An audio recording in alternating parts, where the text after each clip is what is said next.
आज हम बात करेंगे प्रधानमंत्री नरेंद्र मोदी के गृह राज्य गुजरात की, और जहां पे वंदे भारत ट्रेन शुरू हो चुकी है और गुजरात की 2 वंदे भारत ट्रेन चल रही हैं। उसमें से एक जो अहमदाबाद से जामनगर तक चलती है उसमें हम जाएंगे और साथ ही यात्रिकों से बात करेंगे चुनावी स्थिति पे, क्या है गुजरात की चुनावी स्थिति। पिछले दोनों बार जो है लोकसभा चुनाव में यहाँ पे 26 की 26 सीटें बीजेपी को मिली थी। क्या इस बार वो पुनरावर्तन होगा और बीजेपी हैट्रिक कर पाएगी? आज हम अहमदाबाद से राजकोट जा रहे हैं। पहला पड़ाव है राजकोट का। ये वंदे भारत ट्रेन है जिससे हम सफर करके पहुंचेंगे राजकोट, और राजकोट लोकसभा की स्थिति जानेंगे। राजकोट लोकसभा में क्या स्थिति है और किस तरह से जो है जनता वहां की क्या मानती है।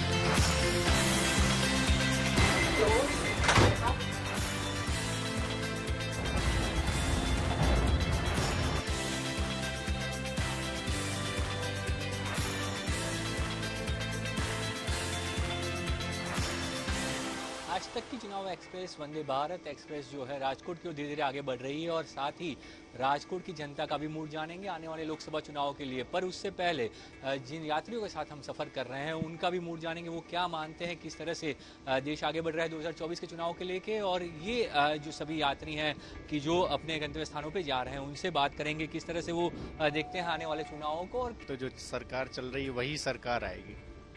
एम्प्लॉयमेंट वाली चीज़ वहाँ पे वो चीज़ कामयाब नहीं कर पा रहे हैं। वहाँ पे बेरोजगारी भी बहुत है, वहाँ पे अनएम्प्लॉयमेंट कह सकते हैं, ये चीज़ है। महंगाई का मुद्दा ज़्यादा रहेगा क्योंकि महंगाई बढ़ती ही जा रही है और अर्निंग जो होनी चाहिए उतनी अर्निंग नहीं हो पा रही है। अगर 2014 के बाद में 10% कुछ महंगाई दर थी, अगर उसके अकॉर्डिंग देखा जाए तो अभी तो 5% पे आई है। तो बाकी देशों से अपने यहाँ पर महंगाई दर पे कंट्रोल किया जा रहा है। डिफेंस का जो एक्सपोर्ट हमारा हो रहा है या मैन्युफैक्चरिंग जो हम हब बन रहे हैं, वो हमारे लिए बहुत ही अच्छी बात है। मेरे लिए महत्वपूर्ण है मोदी जी को जिताना। मुझे लग रहा है कि ये प्रोग्रेस मोदी जी की वजह से ही है, तो शायद इसी तरह से अगर प्रोग्रेस चलता रहा तो बीजेपी जरूर आगे आएगी।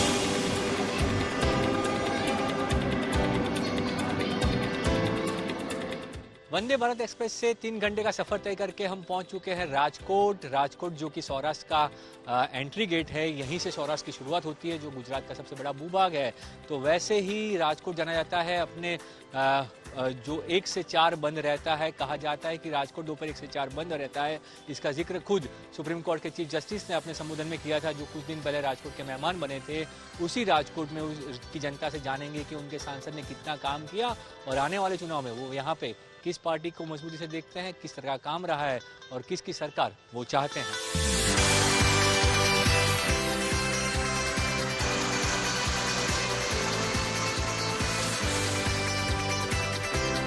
साल 1989 से राजकोट पर बीजेपी का कब्जा है। सिर्फ साल 2009 में यहाँ कांग्रेस की जीत हुई थी। ये पाटीदार बहुल क्षेत्र है और उद्योग धंधे पर आधारित शहर है। राष्ट्रपिता मोहनदास करमचंद गांधी भी इसी शहर में पढ़े थे और मुख्यमंत्री बनने के बाद नरेंद्र मोदी ने पहला चुनाव राजकोट शहर से ही लड़ा था।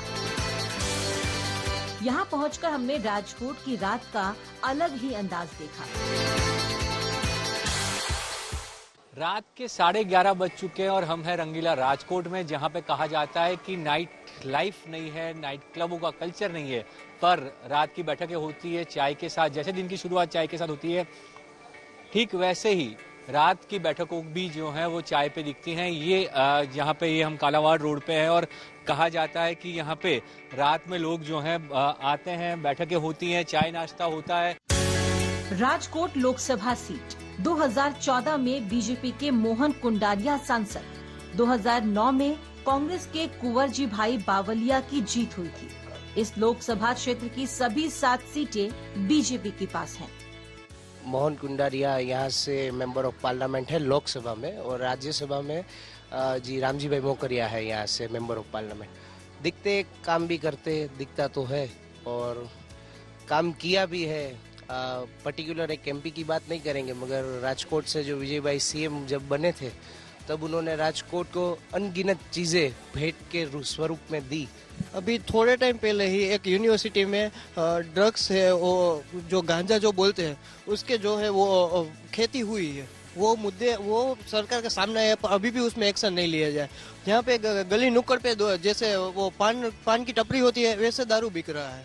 तो कहीं ना कहीं दारूबंदी जो है वो दिखावे के लिए है। राजकोट की जहाँ तक बात है, सांसद ने कितना काम किया, क्या सांसद की यहाँ पे कोई पहचान है काम की, या फिर सिर्फ पीएम मोदी के चेहरे पे लोग चुनाव जीतते हैं? सर हमें पता है और पूरे देश को भी पता है कि पूरे देश में पीएम के चेहरे पे ही सब लोग जीत रहे हैं। लेकिन जहाँ तक राजकोट की बात करें तो राजकोट के सांसद काम भी कर रहे हैं और इमरजेंसी में लोगों के कॉल भी उठा रहे हैं। इस बार भी बीजेपी आएगा 100% है, क्योंकि काम बहुत ज्यादा हुआ है। अभी आप इससे पहले 4-5 साल पहले अगर राजकोट में आप आए होते तो आपको पता चलता कि इधर के रोड रास्ते कैसे थे। उनका जो प्रोग्रेस है उस हिसाब से में देखा जाए तो उनका चांसेस बहुत ज्यादा है। 10 साल में कैसा लगा उनका कामकाज, मोदी सरकार का काम कैसा रहा है? अभी देखिए, मैं 12 साल से ट्रेन में बैठा नहीं था। मैं ज़्यादातर मुंबई से जामनगर अगर जाना है और अहमदाबाद जाना है तो फ्लाइट पकड़ता था। लेकिन इस बार मुझे लगा कि मैं बॉम्बे से भरूच होके जामनगर अहमदाबाद होके जामनगर जाऊं, वो भी बाई ट्रेन। सो मैंने 3 ट्रेन पकड़ी। एक डबल डेकर है जो काफ़ी पुरानी है, जो अभी ऑलमोस्ट काफ़ी एकदम पुरानी हो चुकी है। उसके बाद शताब्दी जो अभी नहीं चालू हुई है, वो भी काफ़ी कंडीशन अच्छी है। लेकिन ये वंदे भारत ट्रेन जो पहली बार मैं बैठा हूँ, उसके अंदर मुझे लग रहा है कि ये प्रोग्रेस मोदी जी की वजह से ही है। तो शायद इसी तरह से अगर प्रोग्रेस चलता रहा तो बीजेपी ज़रूर आगे आएगी। तो जिस तरह से बात की, सारे मुद्दे लोग बता रहे हैं कि काफ़ी सारे मुद्दे हैं जो असर करता है, पर मोदी सरकार का कामकाज और साथ ही वंदे भारत ट्रेन ने जिस तरह की बुनियादी सुविधाएं दी हैं लोगों को, काफ़ी बदलाव लोगों ने देखा है। 10 साल के कामकाज से लोग ज़्यादातर संतुष्ट हैं। बेरोजगारी का मुद्दा हो, महंगाई का मुद्दा हो, मुद्दे ज़रूर हैं, पर साथ ही सरकार ने जो विकास किया है वो विकास का मुद्दा भी, और इसीलिए लोग जो है सरकार के कामकाज से काफ़ी संतुष्ट दिख रहे हैं। तो ये राजकोट के युवाओं का मत था कि जो चुनाव है वो पीएम नरेंद्र मोदी के नाम पे लड़ा जाएगा और उसी पे जनता वोट देती है। तो ये आज राजकोट के युवाओं से हमने बात की। अब कल सुबह हम बात करेंगे किसानों से, किसानों की क्या स्थिति है और वो क्या मानते हैं कि आने वाले चुनाव में कैसा और किस पार्टी का परफॉर्मेंस ज़्यादा मजबूत रहेगा।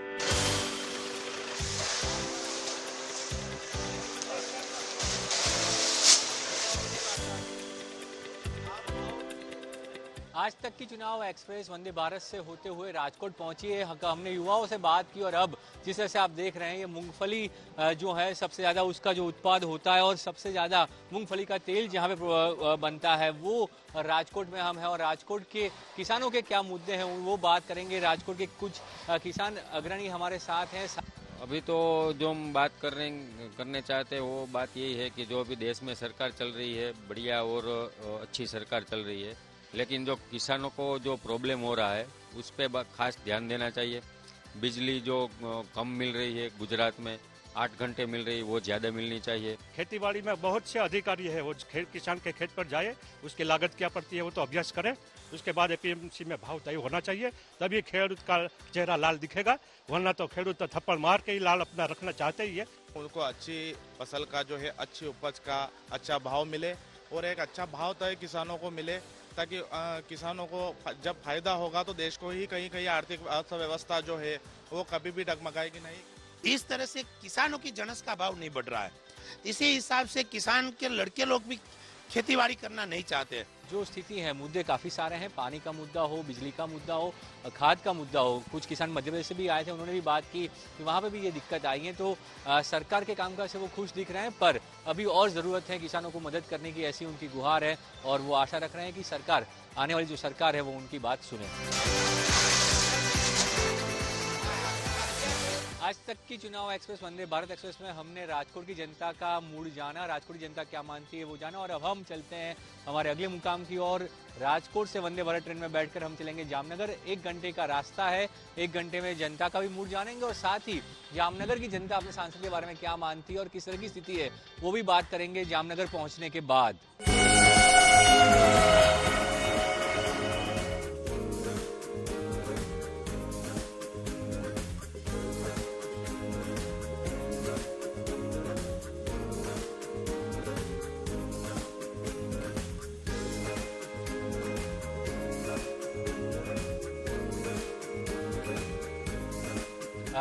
अहमदाबाद से सफर शुरू किया और राजकोट पहुंचते पहुंचते ट्रेन में यात्रिकों से बात की थी, वैसे ही ठीक जो जामनगर जा रहे हैं उनसे भी बात करेंगे। ट्रेन पूरी तरह से लगभग भरी हुई है, सब लोग घर पहुंचने की जल्दी में है।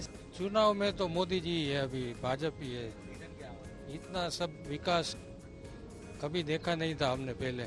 जो हेल्थ केयर में प्रोग्रेशन हो रहा है, I really appreciate that and I know our government will do the best what is best for the country.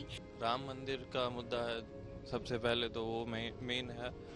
और एजुकेशन सिस्टम में जो स्कॉलरशिप्स आजकल मिल रही है बच्चों को, वो भी एक फैक्टर रहेगा। जो Vande Bharat train and all the things that जो भी डेवलपमेंट हो रहा है लाइक वंदे भारत है, तो वो हमें बहुत ही कम टाइम में हमारे डेस्टिनेशन तक पहुंचा रहा है। तो I think that is also one thing. Modi ji के आने के बाद सब कुछ क्लियर हो गया। 2019 के चुनाव में जीतने के बाद उन्होंने सबसे पहले 370 और राम मंदिर के विवाद को क्लियर कर दिया। वो बहुत बड़ी बात मुझे लगती है और मैं मोदी जी को ही वोट दूंगा इस बार। पहली बार मेरा इलेक्शन में वोट देने का टाइम है, मतलब 18+ पहली बार फर्स्ट टाइम वोट है, इसलिए मैं मोदी जी के साथ हूँ। बहुत फोकस कर रहे हैं, इवन मोदी गुजरात से, तो गुजरात पे ज्यादा फोकस है उसका, तो काफी डेवलपमेंट।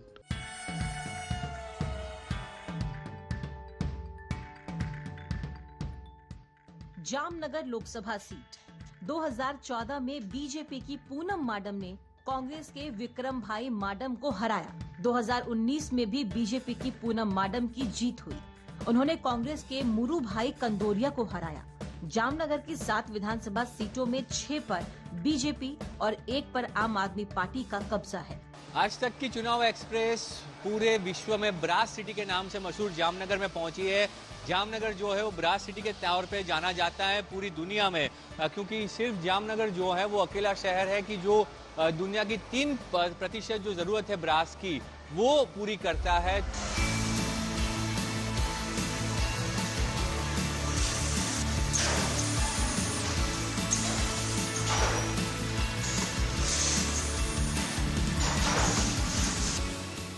पहले जो इंडस्ट्री को सपोर्ट मिलता था गवर्नमेंट का, उससे बहुत अच्छी तरह से सपोर्ट मिल रहा है। अभी का जो पॉलिटिशियन है, आपका जामनगर का सांसद है, वो भी छोटी मोटी बात में इंडस्ट्री वाले को सुनते हैं, साथ में चलते हैं। जो मोदी सरकार का 10 साल हुआ, इससे एक्सपोर्ट जो नीति बनाई वो भी बहुत सही है। जामनगर का इंडस्ट्री जो छोटे छोटे था वो अभी बहुत बड़ा हो गया है और इसके हिसाब से मेरा ये मानना है कि जो सरकार की जो पॉलिसी है उसमें अभी थोड़ा चेंज करके ब्रास उद्योग को थोड़ी सहाय मिले, ऐसा करे, वो हमारी है मांगे। सरकार की जो पॉलिसीज हैं, जो काम हुआ है, उससे संतुष्ट है मोदी सरकार के 10 साल के? जी काफ़ी संतुष्ट है और काफ़ी हमें सपोर्ट की भी ज़रूरत रहेगी आगे बढ़ने में, क्योंकि अभी जो है वो पूरे जामनगर में से $3 बिलियन का एक्सपोर्ट होता है एनुअली पूरे साल में। कितना बड़ा स्कोप है, सभी उद्योगकार मान रहे हैं कि उनके पास काफ़ी स्कोप है। अगर सरकार की जो नीतियां जिस तरह से पिछले 10 साल में रही, अगर वो भी आगे रहीं तो उनको फायदा होगा। तो ये हमने जाना राजकोट के बाद जामनगर की जनता का मूड। जो उद्योगकार हैं, जो उद्योगपति हैं, वो भी मान रहे हैं कि सरकार का काम अच्छा हुआ है। सांसद भी उनसे मिलते हैं, तो ये उनकी राय थी। सब लोग कह रहे हैं कि सरकार से काफी अपेक्षाएं हैं आने वाले चुनाव में। वो चाहते हैं कि सरकार कुछ अच्छा करे और जो नई सरकार आए उनसे भी उनकी काफी अपेक्षाएं, ताकि इस इंडस्ट्री को आगे बढ़ाया जा सके। आज तक की चुनाव एक्सप्रेस अपने आखिरी स्टेशन पहुंच चुकी है। हम पहुंच चुके हैं जामनगर। आमतौर पर 10:15 बजे ये ट्रेन जो है वो जामनगर पहुंचती है, पर आज जो है वो तकरीबन आधा घंटा से 40 मिनट ये ट्रेन लेट है और 11 बजने में 5 मिनट का वक्त बाकी है, तब ये पहुंचे हैं। जामनगर पहुंचने के बाद हम जो है यहाँ की जनता की राय जानेंगे, वो क्या मानते हैं, अपने सांसद के काम कैसे रहे और किस तरह से काम हुआ है। 2024 में क्या देख के जनता वोट करेगी, ये सारी चीजें जानेंगे जामनगर की जनता से।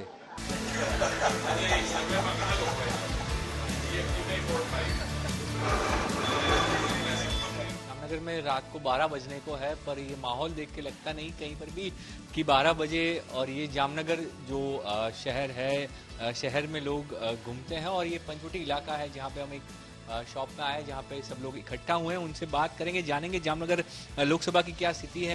डेवलपमेंट की बात करें जामनगर की, तो यहाँ पे सौराष्ट्र का सबसे बड़ा ओवरब्रिज बन रहा है अभी, 3.2 किलोमीटर्स का है, जो सौराष्ट्र का सबसे बड़ा ब्रिज है। सो ओवरऑल डेवलपमेंट के हिसाब से और facilities, export conditions, Jamnagar is the most favourable one.